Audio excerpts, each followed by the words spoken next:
Hello.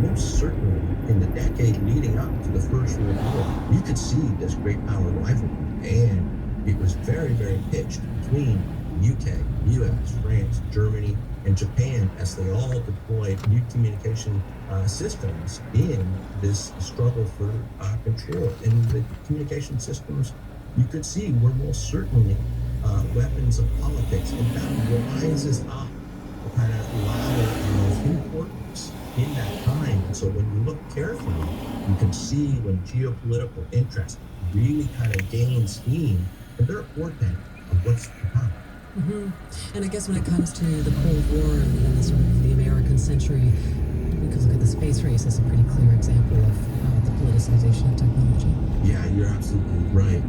Soviet Union launched Sputnik in 57, and the U.S. immediately kind of harnesses more resources to developing a parallel set of systems, and we see the development of kind of rival international satellite systems that reflect the competing blocks in the Cold War. So the U.S. harnesses Western nations and as many developing countries some that can pick off the Intelsat, whereas the Soviet Union tries to develop a rival club known as Intersputnik. So you can see how technology now serves as a plane on which these superpower interests are playing out. Yeah. So as we stand here in 2020, Dwayne, where arguably the pandemic has made tech companies even more powerful, what does the future hold in terms of the intertwining of technology and politics? And so I think what we're seeing right now is basically an export of the Web 3.0 around the world, and most strikingly, the U.S. picking this up in the last several years, and most importantly, in the last month, as it puts in place three things that are of crucial importance here. 2 executive orders that come right from Trump's pen, the executive orders that will ban TikTok and Tencent's WeChat in the United States, and then a much more ambitious project comes out of the State Department a week after those 2 executive orders, called the Clean Network Initiative, and it strikes at domestic communications infrastructure, particularly the 5G and Huawei issue. But it goes so much further. It's now targeting the app stores, so Google Play and Apple's App Store, and getting them to remove basically Chinese apps. And then it strikes at the apps themselves, basically to ban their use in the United States, force the sale in the TikTok case here as well. Goes into cloud computing, because some of the Chinese companies like Alibaba and Baidu and Tencent become major players in cloud computing, creating the data centers. So basically, no, if you're within the United States or one of the Clean Network Initiative partners, you shall not use those. And I love the last part of this, which is you strike at the undersea communication cables, the fiber optic networks that basically carry 95 to 99% of all transcontinental communications. So this is big. Dwayne, thank you so much for your thoughts on this. Well, you're very welcome. It's been a pleasure to speak with you, Nora.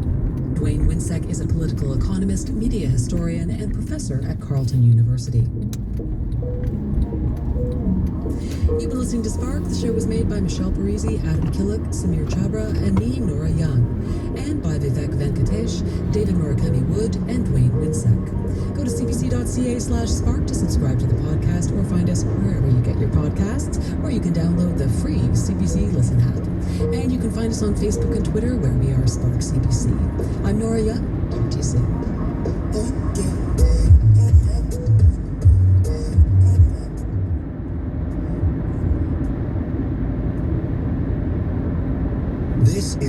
CBC Radio 1, 89.1 FM in Waterloo Region.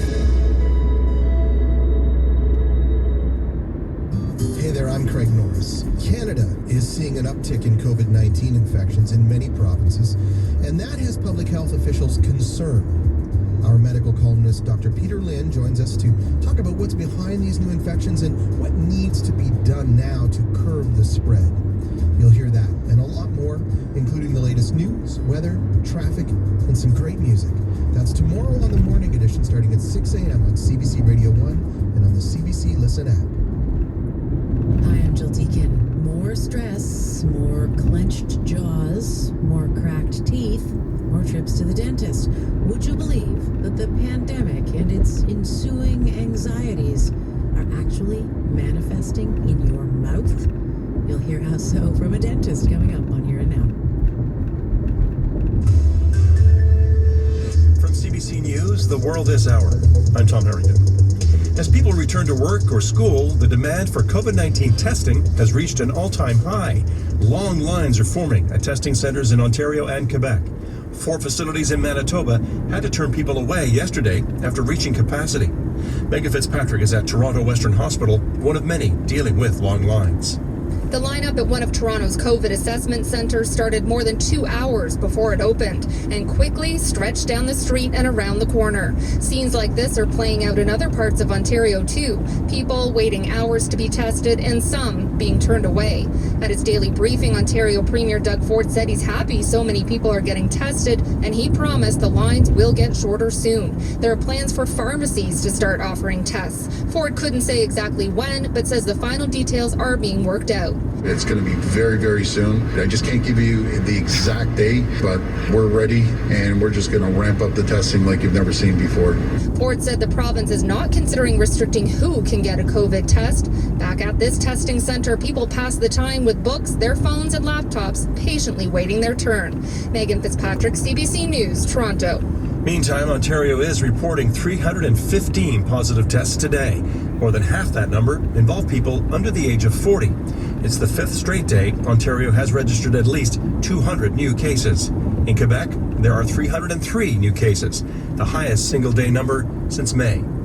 Justin Trudeau says he doesn't believe Canadians want an election right now. The Prime Minister made the comments after concluding 3 days of meetings with his cabinet this afternoon. The cabinet retreat was in preparation for the throne speech next week. I do not want an election. I don't think Canadians want an election. I think Canadians want politicians to work together, to serve them, to build a better future for them and keep them safe during this COVID crisis. The throne speech will be followed by a confidence vote, and the minority Liberal government needs opposition support to avoid an election. Conservative leader Erin O'Toole, as well as his family, are being tested for COVID-19 today. The party says one of O'Toole's staffers is infected. The federal opposition leader is not showing any symptoms and is taking the test just in case. Other staff who traveled with O'Toole are also being tested and will be self-isolating. Bloc Québécois leader Yves-François Blanchet is also being tested today after his partner tested positive. Italian authorities have seized some 5 million face masks as part of a large-scale fraud investigation. They say substandard masks and other supplies were sold to the government at inflated prices. Megan Williams has the details from Rome. An instructional video released earlier this summer shows how to properly wear a face mask, a habit most Italians have properly adhered to. But authorities say suppliers of the masks have been less conscientious. A so-called Maxi investigation is looking into the alleged sale of millions of masks at staggeringly inflated prices and with bogus certificates. Along with the almost 5 million face masks, police have seized shipments of disposable gloves, protective eyewear and hand sanitizer, all subpar. A dozen people are under investigation for commercial fraud, with police looking into collusion by public workers to rig tenders. Prosecutors say the defrauding reaches as far back as late February, when COVID erupted here in Italy and shady brokers flooded the market with questionable imported masks. Megan Williams, CBC News, Rome.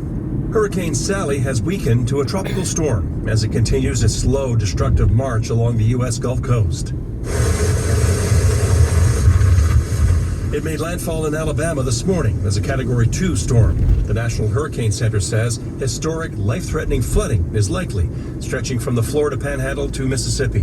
Nearly 500,000 homes and businesses are without power in several states, adding to Hurricane Laura's aftermath. So far, there are no reports of deaths or injuries. And that is your world this hour. For CBC News, I'm Tom Harrington. Thanks for listening.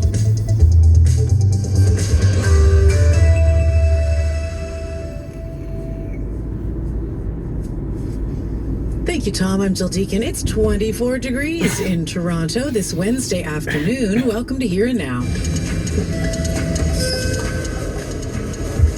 Picture, if you will, a golden era Hollywood starlet in her dazzling floor-length gown.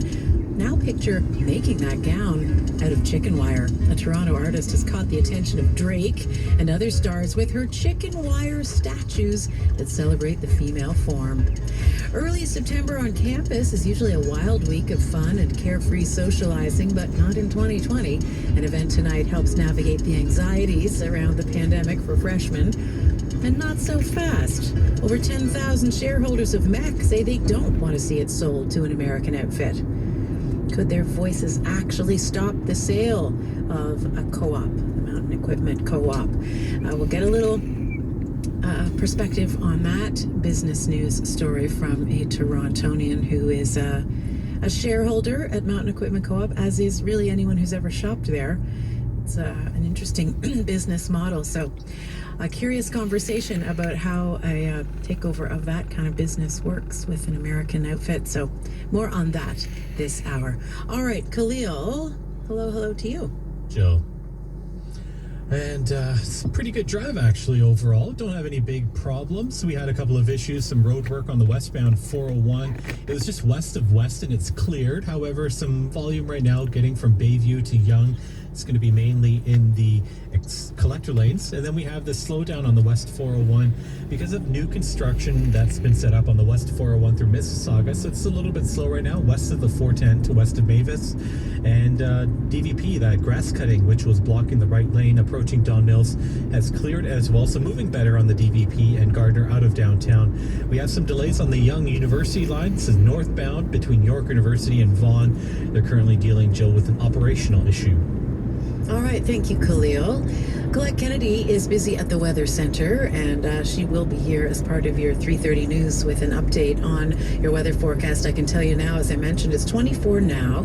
It's dropping to 11 overnight tonight. There's going to be gathering clouds this evening and a 70% chance of showers late tonight and overnight. The low of 11, but it looks as though tomorrow morning we do get back to sunnier skies. Not as warm temperatures as we're experiencing today. Tomorrow's high will be just 18 degrees. And boy, looking ahead to the overnight lows in the next few days. I mean, Friday night's overnight low is 2 degrees. Saturday's is 3 degrees. It's really hard to believe that this is happening in September.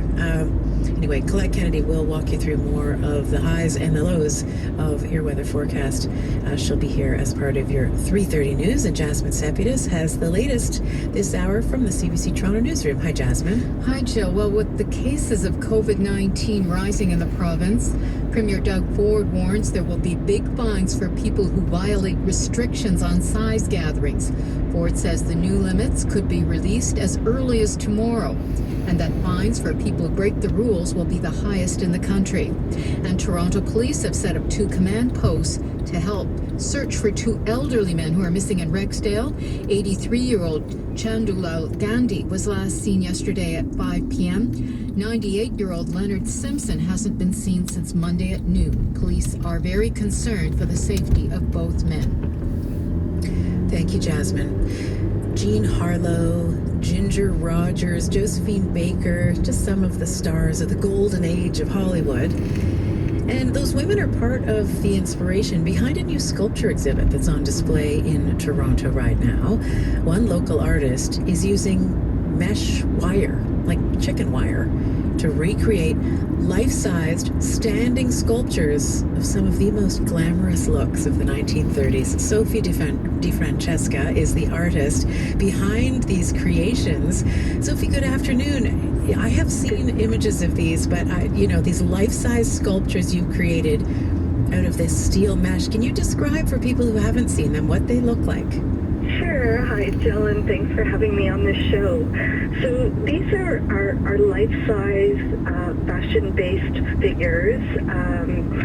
I make them out of chicken wire to start with, to be honest with you. So the initial form is hand-shaped from layers upon layers of chicken wire, and that creates sort of an ethereal, disembodied form. And then I cover them in dressmakers' fabrics. I sew all that on with metal thread, and it's coated with layers of hardening medium, and then I finish it with trim such as crystals and even ostrich feathers on one of the pieces, so it reflects the original gown worn by the woman who inspired the piece. Tell me about some of the women that were sort of the basis for your inspiration. They're so fascinating. So these were some of the biggest stars in the 1930s during the Great Depression, and their personal stories are fascinating. So I was inspired by people like Ginger Rogers and Josephine Baker, and who else do I have here? Carol Lombard. And what was it about them and their style and their image that moved you now? You know what? I remember watching those films as a child, and I was very captured by their presence. So when it came to dealing with this work now, I mean, I had a general idea of who they were, but I really didn't know their personal stories, and they had to overcome a lot of challenges and persevere, and they uplifted the masses during the Great Depression, and that's what sort of drew them to me at this point in time. But their stories are very, very inspiring. And tell me about, generally even what attracts you to that era. So I spent a lot of focus on mid-century, which I was drawn to that because of it was a place in time where, my parents were in their youth, and my dad used to take a lot of pictures of my mom in her dresses, and so it was a way of keeping connected to her after she passed on. Sadly, she passed away of cancer when we were kids, so I decided to go back in time this time, though. Now that we're having this COVID experience and there's so much fear and uncertainty, I thought about the Great Depression in that era and how the most influential women of that day, how they affected what people they uplifted the masses. Yeah.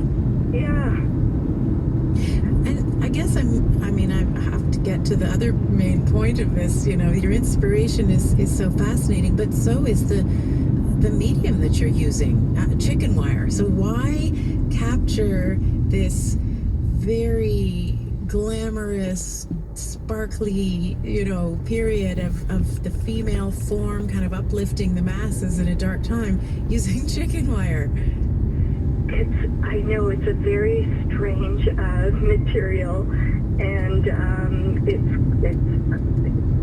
it's cold, it's industrial, it's stiff and strong, and I'm able to shape it into a form that's very soft and feminine. And I think if you look at it in terms of metaphor, sort of speaks to the strength women must have on the inside, despite often having it's having everything within you, right? The strong, the masculine.